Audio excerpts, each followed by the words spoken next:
শুরু করিতেছি মহান আল্লাহর নামে, যিনি পরম করুণাময় এবং অত্যন্ত দয়ালু। দেশ অনেকটাই গরম।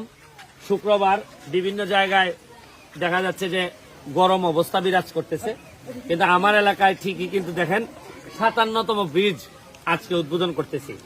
কারণ এখানে অনেক মানুষ আছে যারা জীবনে ঠিকমতো কলমাও পড়তে পারে না। এরা না মেধা না কোটা, এগুলা নিয়ে এদের চিন্তা নাই। এদের চিন্তা হলো সামান্য একটা ব্রিজ দিলে এই ব্রিজে পার হয়ে তারা যাইতে পারবে।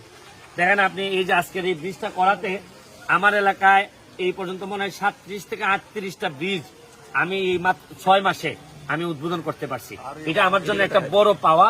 আপনি দেখেন আগে কি ছিল, এটা একটু দেখাইতে চাই। এইটাও আমি বানাই দিছিলাম, পরে এটাকে আবার এটা আবার পুরা পাকা করা হইলো।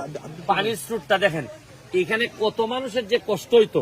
আমি জানি যে প্রতিটা কষ্টই গুরুত্বপূর্ণ। আসতে ফেললো না, প্রতিটা কষ্টই গুরুত্বপূর্ণ।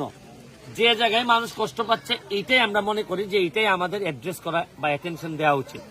এটা আজকে এই বাচ্চারা আহত হয়েছে, নিহত হয়েছে, এটাও আমরা দুঃখ প্রকাশ করি, আমরা প্রতিবাদ করি, আমরা বিচারের দাবি জানাই। একই সাথে বিভিন্ন সরকারি স্থাপনা ধ্বংস যারা করছে তাদেরও বিচারের আওতায় নিয়ে আসার দাবি জানাই। একই সাথে দেখেন আমি এমপি হিসাবে 7 লাখ মানুষের জন্য যে দায়িত্ব, এই দায়িত্ব পালন করার জন্য দিনে রাইতে কাজ করে যাচ্ছি। গতকালকে বৃহস্পতিবার 3টার সময় ঢাকা ছিলাম, ঢাকাতে লাইভ করছি, ভিডিও করে কালকে রাতে এসেই আজকে সকালবেলা এটা দ্বিতীয় ব্রিজ আমার উদ্বোধন, এটাও আমি শেষ করে যাচ্ছি। কিন্তু একটা কথা হচ্ছে যে মানুষের জন্য কাজ কখনো থামাই রাখেন না।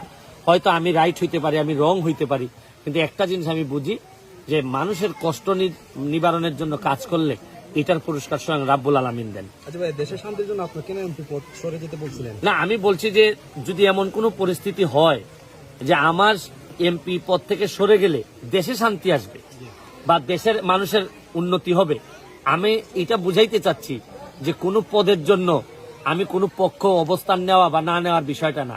আমার কাছে মুখ্য উদ্দেশ্য হচ্ছে গিয়ে শান্তি ফিরাইয়া নিয়ে আসা।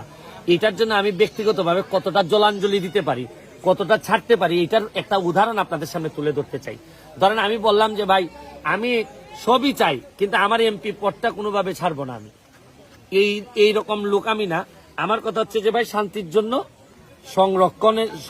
সংবিধান সংরক্ষণ এবং শান্তির জন্য আর দেশের সরকার যেভাবে বিচার আচার করতে চাচ্ছে এইগুলার পথ করে দেওয়ার জন্য আমি আমার যে কোনো ধরনের স্যাক্রিফাইস করতে রাজি আছি।